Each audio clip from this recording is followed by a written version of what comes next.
சகரியா 13ஆம் அதிகாரம்.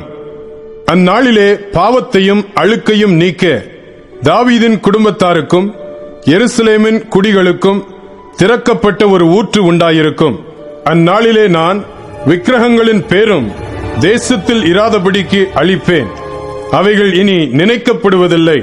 தரிசனம் சொல்லுகிறவர்களையும் அசுத்த ஆவியையும் தேசத்திலிருந்து போய்விடவும் பண்ணுவேன் என்று சேனைகளின் கர்த்தர் சொல்லுகிறார்.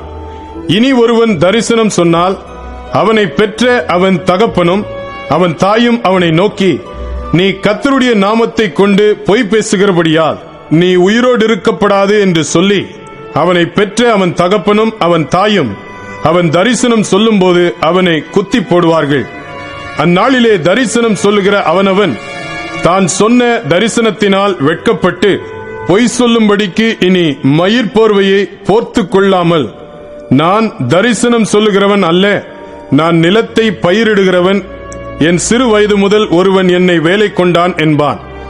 அப்பொழுது ஒருவன் அவனை நோக்கி, உன் கைகளில் இருக்கிற இந்த வடுக்கள் ஏதென்று கேட்டால், என் சிநேகிதரின் வீட்டிலே காயப்பட்டதினால் உண்டானவைகள் என்பான். பட்டயமே, என் மேய்ப்பன் மேலும் என் தோழனாகிய புருஷன் மேலும் எழும்பு என்று சேனைகளின் கர்த்தர் சொல்லுகிறார்.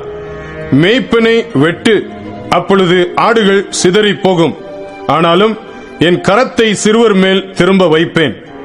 தேசமெங்கும் சம்பவிக்கும் காரியம் என்னவென்றால், அதில் இருக்கிற 2 பங்கு மனுஷர் சங்கரிக்கப்பட்டு மாண்டு போவார்கள். 3ஆம் பங்கோ அதில் மீதியாயிருக்கும். அந்த 3ஆம் பங்கை நான் அக்கினிக்குட்பட பண்ணி, வெள்ளியை உருக்குகிறது போல அவர்களை உருக்கி, பொன்னை புடமிடுகிறது போல அவர்களை புடமிடுவேன்.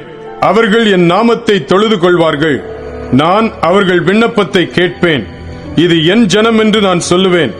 கர்த்தர் என் தேவன் என்று அவர்கள் சொல்லுவார்கள்.